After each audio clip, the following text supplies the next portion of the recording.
ராம் சாரே இப்போ நம்ம பேச வேண்டிய பல விஷயங்களை ராம் சாரே வந்து சொல்லிட்டாரு. பட் மெயின் ஸ்ட்ரீம் மீடியாக்கள் வந்து இருக்கிறாங்க. இப்போ நம்ம வந்து ப்ரெஸ் மீட்டுக்கு வந்து போகிறோம். குறிப்பாக வந்து ரூட்ஸு, ட்ரைப்ஸு, அரண்ஸை இப்படி பல சேனல்கள் வந்து டிஜிட்டலில் இருக்கிற சேனல்கள் ப்ரெஸ் மீட் போகிறோம். நீர்த்திரை இப்படி எல்லா சேனல்களும் ப்ரெஸ் மீட்டுக்கு போகிறப்ப கேள்வி எழுப்புகிறோம். கேள்வி எழுப்பும் பொழுது இப்போ அண்ணாமலை வந்து என்ன சொன்னார் அப்படின்னு எல்லாருக்கும் தெரியும். நீ ஒரு 40,000 ரூபாய்க்கு ஒரு கேமரா வச்சுருந்தா நீ பெரிய ஆளா? ஒரு 1000 ரூபா 500 ரூபாய்க்கு ஒரு மைக் வாங்கிட்டு வந்துட்டீங்கன்னா நீலாம் கேள்வி கேட்பியா அப்படின்னு. இப்போ பதிலுக்கு வந்து நம்மளால் வந்து கேட்க முடியும். விட்டு படம் எடுக்கிறவங்களாம் வந்து அரசியல்வாதியா அப்படின்னு சொல்லி கேட்க முடியும். ஆனால் அந்த எல்லைக்குள்ளே நாங்கள் வந்து வர விரும்பலை.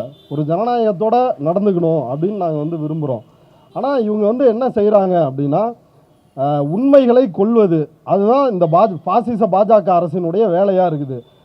அதை மெயின் ஸ்ட்ரீம் மீடியாக்கள் அந்த ஓனர் எல்லாருமே இந்த பார்ப்பன பனியா ஊடகங்கள் தான். அந்த ஓனர் எல்லாமே மோடியோட இந்த கும்பலோட தான் வந்து கூட்டு வச்சுக்கிட்டு இருக்கிறாங்க. நான் அங்கே வேலை செய்கின்ற பத்திரிகையாளர்களை கிரிட்டிசைஸ் பண்ண விரும்பலை. இப்போ அவர்களால் அந்த கேள்வியை எழுப்ப முடியவில்லை. ஒரு சுதந்திரமான ஊடகமாக இருக்கிறது டிஜிட்டல் மீடியாக்கள் மட்டும்தான். இப்போ இதுலேயும் கோடி மீடியா இருக்குதா அப்படின்னா இதுலேயும் இருக்குது, அதையும் மறுக்கலை. ஆனால் சுதந்திரமாக சுயேட்சையாக மக்களுக்கு உண்மைகளை சொல்லணும். இந்த பாசிச அரசு என்னென்ன விஷயங்களை வந்து செஞ்சுக்கிட்டு இருக்கிறாங்க அப்படின்ற உண்மைகளை சொல்லணும் அப்படின்னு ப்ரெஸ் மீட்டுக்கு போனால் தடை நமக்கு வந்து ஸ்பெஷலாக வந்து தடை போடுறது. யூடியூபா வரக்கூடாது. இதை அந்த கட்சிக்காரர்கள், அதாவது அண்ணாமலை போன்ற கோழைகளும் மீடியாவையே சந்திக்காத மோடி இவர்களை போன்ற கோழைகளும் அதை வந்து சொல்கிறதுல நமக்கு ஆச்சரியம் இல்லை. இந்த மெயின் ஸ்ட்ரீம்னு சொல்லிக்கிற இந்த பத்திரிகையாளர்களே அந்த பாஜகவினுடைய செய்தி தொடர்பாளர்களோடு சேர்ந்துட்டு நீங்கள் அன்னைக்கே சொன்னீங்கல்ல யூடியூப்லாம் வரக்கூடாதுன்னு, உங்கள் கட்சிக்காரங்க தான் இன்றைக்கி உள்ளே விட்றாங்க அப்படின்னு அண்ணாமலைக்கு அவங்க தான் எடுத்து கொடுக்குறாங்க. உடனே அண்ணாமலை பாருங்கள், உங்கள் பத்திரிகையாளர்னு சொல்கிறீங்க, அவரே உங்களை உள்ளே விடக்கூடாது. அதுக்கு முன்னாடி அந்த பத்திரிகையாளரை அண்ணாமலை செருப்பால் அடிக்காத குறையாக வந்து கேவலப்படுத்திட்டு இருக்கிறாரு. அவருடைய கண்ணியத்திற்கும் மாண்புக்கும் இழிவு ஏற்படுத்தும் விதமாக நடந்துகிட்டு இருக்கிறாரு. அரவிந்தும் தோழர் சதீஷும் வந்து இது குரல் கொடுக்குறாங்க. அவர் ஒரு ஜேர்னலிஸ்ட்டு, நீங்கள் இப்படி நடத்தலாமா? கேள்விக்கு பதில் இருந்தால் பதில் சொல்லுங்கள், இல்லைனா விட்டுருங்க அப்படின்னு ஆர்கியூ பண்ணிகிட்டு இருக்கிறாங்க. ஆனால் அந்த பத்திரிகையாளர் வந்து திட்டு வாங்கினவர், இது உண்மை சம்பவம், இன்னும் வீடியோ இருக்குது. அவரை வந்து நான் காயப்படுத்த விரும்பலை, அதனால் நான் சொல்ல விரும்பலை. அவருன்றது ஒரு உதாரணம். இப்படி நிறைய பேர் வந்து மெயின் ஸ்ட்ரீமில் இருக்கிறாங்க. அச்சு ஊடகமாக இருந்தாலும் சரி, காட்சி ஊடகம்னு வந்து சொல்கிறவங்க. இவர் திட்டு வாங்கிக்கிட்டு அண்ணாமலைகிட்ட அவருக்கு ஆதரவாக பேசுகின்ற நம்மை போன்ற டிஜிட்டல் ஜேர்னலிஸ்ட்டுகளை இவங்களையும் உள்ளே விட்டீங்க, இவங்கள உள்ளே விட்டால் கேள்வி கேட்பாங்க அப்படின்னு அவர் எடுத்து கொடுக்குறார். இது எவ்வளோ பெரிய அயோக்கியத்தனம், இது எவ்வளோ பெரிய பொறுக்கித்தனம். இப்போ இதை செஞ்சுக்கிட்டு அதுக்காக வந்து மெயின் ஸ்ட்ரீமில் இருக்கிற எல்லாரும் அப்படின்னு நான் சொல்ல வரல. இப்போ ராம் சார் வந்து அட்ரஸ் பண்ண மாதிரி தான். இப்போ இங்கே யார் பத்திரிகையாளர்கள் இல்லை அப்படின்னு முடிவு செய்கின்ற அதிகாரம் வந்து யார்கிட்டையுமே கிடையாது. நமக்கான டிஜிட்டல் ஜேர்னலிஸ்ட்டுக்கான உரிமைக்காக தொடர்ந்து வந்து பேசிக்கிட்டு இருந்தோம். இப்போ வந்திருக்கிற சென்னை பத்திரிகையாளர் மன்றத்தினுடைய தலைவரும் பொதுச் செயலாளருமான இவங்க தான் வந்து நம்மளை கன்சர்ன் பண்ணுறாங்க. அப்படி யாருமே இது வரைக்கும் வந்து கன்சர்ன் பண்ணதே கிடையாது. அதனால தான் இது ஒரு தனி சங்கம். இப்போ அவன் வந்து நம்மளை பார்த்து கேட்குறான், நீலாம் பத்திரிக்கைக்காரனா, நீலாம் வந்து ஜேர்னலிஸ்டா, நீ எப்படி ஜேர்னலிஸ்ட் அப்படின்னப்ப நான் எம்ஏ ஜேர்னலிசம் படிச்சிருக்கிறேன். இப்போ பலரும் வந்து அந்த மாதிரி துறையில் ஒரு எக்யூப்டாக வந்திருக்கிறாங்க. இவங்கள பார்த்து கேட்குறாங்க. அந்த கேள்விகளை நம்மளும் வந்து ஆட்படுறோம். உண்மையிலே நம்ம ஜேர்னலிஸ்டா, அவன் சொல்லி நம்ம உண்மையிலே ஜேர்னலிஸ்டா அப்படின்ற கேள்வி நம்மை போன்ற டிஜிட்டல் ஊடகவியலாளர்களுக்கு இருக்கிறது. லேகியம் விட்டு கொண்டு இருந்தவர்கள், சமையல் குறிப்பு எழுதி கொண்டு இருந்தவர்கள், ஆபாச கிசுகிசுகள் எழுதி கொண்டு இருந்தவர்கள், அரசியல்வாதிகள் அவர்களை பற்றிய கிசுகிசுகளை எழுதி கொண்டவர்கள், அவங்கெல்லாம் இன்றைக்கி வந்து மூத்த பத்திரிகையாளர்களாக இருக்கிறாங்க. இப்போ நீ மெயின் ஸ்ட்ரீமில் இருக்கிறதுனாலே நீங்கள் வந்து மூத்த பத்திரிகையாளர்கள். நாங்கள் எம்ஏ படிச்சுட்டு ஒரு ப்ராப்பராக ஒரு ஜேர்னலிசம் வந்து பண்ணாலும் நாங்கள் வந்து பத்திரிகையாளர்கள் கிடையாதா? இது ஒரு வகையான ஒரு மோசமான ஒரு மனநிலை அப்படின்றத புரிஞ்சுக்கணும். இப்போ இந்தியா முழுக்க எப்படி பத்திரிகையாளர்கள் வேட்டையாடப்படுகிறார்கள். இப்போ கௌரி லங்கேஷ் கர்நாடகாவில் அவங்க வந்து கொல்லப்பட்டாங்க. சனாதன சன்ஸ்தா அப்படின்ற இந்த பாசிச கும்பலால் கொல்லப்படுகிறார். அந்த வழக்கு வந்து இப்போ நடந்துகிட்டு இருக்குது. குற்றவாளிகள் அதில் குற்றம் சாட்டப்பட்டு அந்த விசாரணையில் யாரெல்லாம் கைதானார்களோ அவங்க எல்லாருமே ஜாமீன் வாங்கிட்டு வெளில இருக்கிறான். ஆனால் உமர் காலித்துக்கு ஜாமீன் கிடையாது. சித்திக் காப்பானுக்கு 2.5 வருஷம் என்ன நடந்துச்சு அப்படின்றது எல்லாருக்குமே தெரியும். அர்னாப் கோஸ்வாமிக்காக இரவோடு இரவாக கதவுகளை திறந்து வைத்த சந்திரசூட்டுக்கு வந்து சித்திக் காப்பான் அவருடைய பிரச்சனையை, அவருடைய வழக்கை என்ன 2.5 வருஷம் 5000 ரூபா வந்து ஜிபே மூலமாக தன்னோட கேமராமேனுக்கு அனுப்பிச்சிட்டாரு. அப்போ இந்த 5000 தாங்க வந்து பிஎம்எல்ஏ கருப்பு பணம், பிஎம்எல்ஏ சட்டம் வந்து நாங்கள் பாயும் அப்படின்னு பிஎம்எல்ஏ சட்டத்தை போட்டு அவரை உள்ளே பிடிச்சி வச்சுருந்தாங்க. இப்போ இன்னைக்கு கூட பாருங்களேன், சித்தார்த் வரதராஜனுக்காக, கரண் தாப்பருக்காக நாம் போராடுகிறோம். அவர்களை நம்மவர்களாக வந்து நம்ம நினைக்கிறோம். ஆனால் இதே மெயின் ஸ்ட்ரீமில் இருப்பவர்கள் நம்ம அப்படி நினைக்கிறாங்களா அப்படின்னா கிடையாது. இப்போ 3 முறை வந்து நம்முடைய சேனல், இப்போ பலருக்கும் அது வந்து நடந்திருக்குது. ஒரு முறை கிடையாது.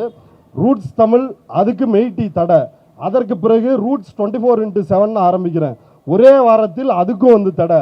அதற்கு அடுத்து ட்ரைப்ஸ் தமிழ் ஆரம்பிக்கிறோம், ட்ரைப்ஸ் தமிழ் ஒரு 3 மாசத்துல தடை. இப்படி தொடர்ச்சியாக அடுத்தடுத்து தடைகள் வந்து போடுறாங்க. இதை நம்முடைய டிஜிட்டல் மீடியாவை தாண்டி எந்த ஊடகத்திலேயாவது, அச்சு ஊடகத்திலேயோ எதுலையாவது ஒரு செய்தியாக ஆக்க முடியுமா நம்மளால் அப்படின்னா கிடையாது. ஏன்னா அவங்க நமக்கு எந்த இடம் கொடுத்துருக்குறாங்கன்னா இந்த இடம். ஆனால் நாம் அவர்களுக்காக குரல் கொடுக்கிறோம், போராடுகிறோம். அப்படி ஒரு பிரச்சனை நடக்குது. இன்னும் என்ன சொல்லணும், ப்ரெஸ் கிளப்பில் ஏற்கனவே இப்போ அந்த பிரச்சனைகள் இல்லை. இந்த முன்னாடி ஒருத்தர் உட்காந்துருப்பார், அவர் வந்து அங்கே ஒரு பெரிய பொறுப்பில் இருக்கிற நிர்வாகி கூட வந்து கிடையாது. ஆனால் அவர் வந்து முடிவு பண்ணுவார், உள்ளே பூந்து நீ கேள்வி கேட்கக்கூடாது அப்படின்னு. ஒரு நாள் கிளம்பி வர்றாரு, ஏய் நீங்களாம் எதுக்கு கேள்வி கேட்குறீங்க அப்படின்னு சொல்லி. ஏற்கனவே இருந்த பழைய நிலைமை, இப்போ அந்த நிலைமை கிடையாது. ஆனால் அப்படி அவங்க பேசுகிறாங்கல்ல, பேசுகிறப்ப இந்த பத்திரிகையாளர்கள் இருக்கிறாங்கல்ல, மெயின் ஸ்ட்ரீம் ஊடக பத்திரிகையாளர்கள், அவங்க வந்து என்ன சொல்லுவாங்க, ஆமாம் அவர் பக்கத்தில் நின்றுக்கிட்டு ஆமாம் இவங்களை உள்ளே விடக்கூடாது அப்படின்னு வந்து சொல்லுவாங்க. இது வந்து களையப்பட வேண்டும். இன்றைக்கு வந்து பழைய காலம் மாரி கிடையாது.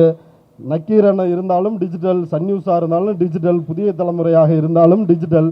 நீங்கள் எந்த ஊடகம்னாலும் எந்த ஊடகவியலாளர்னாலும் டிஜிட்டல் தான். நீங்கள் எல்லாருமே டிஜிட்டல் ஜேர்னலிஸ்ட் தான். நீங்கள் வந்து எங்களை பார்த்து பத்திரிகையாளர் இல்லை அப்படின்னு சொல்கிறத நிறுத்துங்க. இப்போ மெய்டி நம்ம மேலே வந்து கேஸ் போடுறான். கேஸ் போட்டு அது என்னென்னா டெல்லி வரைக்கும் வர சொல்கிறாங்க.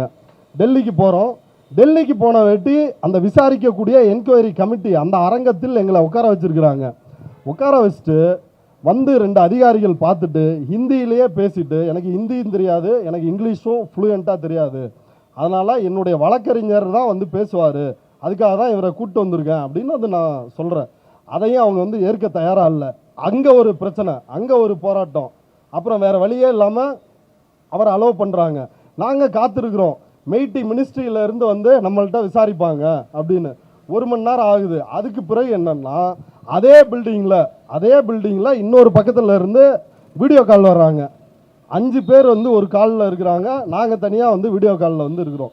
டெல்லி வரைக்கும் வர சொல்லிட்டு எப்படி வந்து டீல் பண்ணுறாங்க அப்படின்னா, சமூக ஊடகங்களில் இயங்குகின்ற சங்கிகள் இருப்பாங்கல்ல, 1 நிமிஷம் வீடியோவை கட் பண்ணி எடுத்துக்கிட்டு இதுக்கு பதில் சொல் அப்படின்னு அவதூறு பிரச்சாரத்தை வந்து முன்னாடி என்ன பின்னாடி என்ன. இப்போ உதாரணத்துக்கு நம்மளை ஒரு வீடியோவில் வந்து சார்ஜ் பண்ணுறாங்க. அந்த வீடியோவில் என்ன இருக்குது அப்படின்னா, தோழர் பொலிலன் வந்து பேசியிருக்கிறாரு, இந்தியா ஒரு நாடல்ல, இந்தியா வந்து 556 சமஸ்தானங்கள் வந்து இருந்துச்சு, இதை பிரிட்டிஷ்காரர்கள் ஒருங்கிணைத்தார்கள், அதுக்கப்புறம் பட்டேல் வந்து ஒருங்கிணைத்தார், இங்கே வந்து ஒரு பொது கலாச்சாரம் கிடையாது, பொதுவான மொழி கிடையாது அப்படின்னு இப்படி வரிசையாக ஒரு கான்டெக்ஸ்டில் வந்து சொல்லிகிட்டு இருக்கிறாரு, ஒரு வரலாற்று ரீதியாக பேசுகிறப்ப.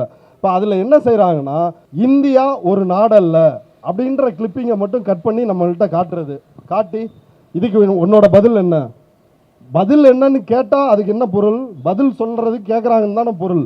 அது வந்து கேள்வி மட்டும்தான் கேட்பாங்க, அடுத்து வந்து பதில் சொல்கிறதுக்கு நம்மளாம் அலோவ் பண்ண மாட்டாங்க. அடுத்து என்ன சொல்லுவாங்கன்னா, say yes or no, you are anti national or not. இது தெருவில் இருக்கின்ற சங்கி கும்பல் மட்டும் இப்படி நடந்துக்கல, அங்கே மினிஸ்ட்ரியில் உட்காந்துருக்கிற அதிகாரிகள் you are anti national or not, நீ சொல்லு, எஸ் ஆர் நோ சொல்லு அப்படின்னு எல்லோருமே அவங்க ஒரு 7-8 குற்றச்சாட்டுகள் வச்சாங்க. அந்த குற்றச்சாட்டுகளையும் வந்து அவங்க முழுமையாக வைக்கல, நம்மளை பதில் சொல்லவும் விடலை. கிட்டத்தட்ட ஒரு 5 நிமிடத்திற்குள் இந்த விசாரணை வந்து முடிஞ்சிருச்சு. அடுத்து கோர்ட்டுக்கு வர்றோம். கோர்ட்டுக்கு வந்து ரிச்சர்ட் வில்சன் சார் அவர் தான் நமக்காக ஆஜராகி வாதாடினார். 3 ஹியரிங்கில் ஒன்றிய அரசு தரப்பில் எந்த அப்ஜெக்ஷனுமே சொல்லலை. இப்போ எனக்கு வந்து பக்கமாக வந்து மெயில் அனுப்பியிருக்கிறாங்க, விளக்கம் கேட்டு இல்லை, உங்கள் சேனலை தடை செய்ய போகிறோம், நீ வந்து தனிநாடு கேட்கிறாய், தமிழ் இண்டிபெண்டன்ஸ் கேட்குற அப்படின்னு சொல்லி இப்படி அது நிறைய குற்றச்சாட்டு. இந்திய அரசியலமைப்பு சட்டத்தை வந்து மாற்றணும்னு நினைக்கிற இதெல்லாம் பண்ணுற திருட்டு கும்பல் வந்து இந்த குற்றத்தை வந்து ஏன் மேலே வந்து சொல்கிறானுங்க. இந்திய அரசியலமைப்பு சட்டத்தை மாற்றுவது யார், இந்திய அரசியலமைப்பு சட்டத்தை ஒழித்து கட்டணும் நினைக்கிறது யார்? அப்போ இதை வந்து செஞ்சுட்டு நம்மளை பார்த்து நீங்கள் வந்து அரசியலமைப்பு சட்டத்தை வந்து ஒழிக்கணும்னு நினைக்கிறீங்க. இப்படியான குற்றச்சாட்டு, இந்த குற்றச்சாட்டுக்கு பதிலும் நமக்கு சொல்ல டைம் இல்லை. கோர்ட்டுக்கு வந்தால் 3 ஹியரிங், எதுவுமே ஒன்றிய அரசு தரப்பிலோ யூடியூப் தரப்பிலோ யாருமே எந்த பதிலுமே வந்து சொல்லலை. இப்போ இன்றைக்கி விசாரணைக்கு வரப்போகுது அப்படின்னா காலையில் எல்லா சேனல் வந்து அன்பிளாக் ஆயிரும். 3 சேனலுமே 3 ஹியரிங்கில் அன்பிளாக் ஆகிட்டே இருக்குது. கோர்ட்டில் வந்து வாதாட மாட்டாங்க. இவன் வந்து எனக்கு மெயில் அனுப்புனான்ல, நீ அரசியலமைப்பு சட்டத்தை வந்து ஒழிக்கணும்னு நினைக்கிற, அதை காலி பண்ணணும்னு நினைக்கிறேன்னு வந்து மெய்ட்டியிலேருந்து எனக்கு மெயில் அனுப்புகிறான். இப்போ நீ கோர்ட்டில் வந்து அதை சொல்லணும்ல, கோர்ட்டில் அதை சொல்ல கிடையாது. இவர்கள் இப்போ மதியம் 11 மணிக்கு வழக்கு லிஸ்ட்டாக இருக்குது அப்படின்னா இவங்க காலையில் 7-8 மணிக்கு அன்பிளாக் பண்ணி விட்ருவாங்க. அன்பிளாக் பண்ணி விட்டு அங்கே வந்து நம்ம தரப்பு வழக்கறிஞர் வந்து ரிச்சர்ட் வில்சன் வந்து இப்படிலாம் பண்ணிருக்கிறாங்க, எந்த ஒரு சட்ட நடைமுறையோ ஒரு ஜனநாயக நடைமுறையோ பின்பற்றப்படவில்லை, அந்த வீடியோவில் என்ன இருக்குதுன்னு கூட இவங்க தயாராக இல்லை அப்படின்னு வாதங்களை முன்வைப்பார். அந்த தரப்புல இருந்து வந்தவங்க என்ன சொல்லுவாங்கன்னா, மைலாட் நாங்கள் அன்பிளாக் பண்ணியாச்சு மைலாட், நீங்கள் எடுத்து பாருங்க அப்படின்னு வந்து சொல்லுவாங்க. அப்போ ஒரு கும்பல் வந்து அங்கே உட்காந்துக்கிட்டு எப்படி ஒரு தெருக்களில் லிஞ்சிங் பண்ணுறானுங்களோ அதே மாதிரி தான் இந்த மெய்ட்டியில் இருக்கின்ற அதிகாரிகளும் அப்படித்தான் இருக்கிறார்கள். அப்போ நம்ம சங்கமாக சேர வேண்டிய தேவை வந்து ரொம்ப தீவிரமாக இருக்குது. இப்போ நம்மை வந்து பத்திரிகையாளர்களா, நம்ம வந்து கண்டென்ட் கிரியேட்டர் தானே, நம்ம வந்து டிஜிட்டலில் தானே இருக்கிறோம் அப்படின்னு வந்து யோசிக்க வேண்டிய அவசியம் கிடையாது. நீங்கள் பண்ணுற எல்லா வேலையோட மிக கேவலமான வேலையை தான் வந்து இந்த பெரும்பாலான மெயின் ஸ்ட்ரீம் ஊடகங்கள் வந்து செஞ்சுட்டு இருக்கிறான். நாம் உண்மை வெளியே கொண்டு வரணும் அப்படின்றதுக்காக போராடுறோம். அந்த உண்மைகள் வந்துவிடக்கூடாது அப்படின்றதுக்காக தான் நம்ம மீது இந்த அடக்குமுறையை ஒடுக்குமுறையை இவர்கள் வந்து தொடர்ச்சியாக செஞ்சுக்கிட்டு இருக்கிறாங்க.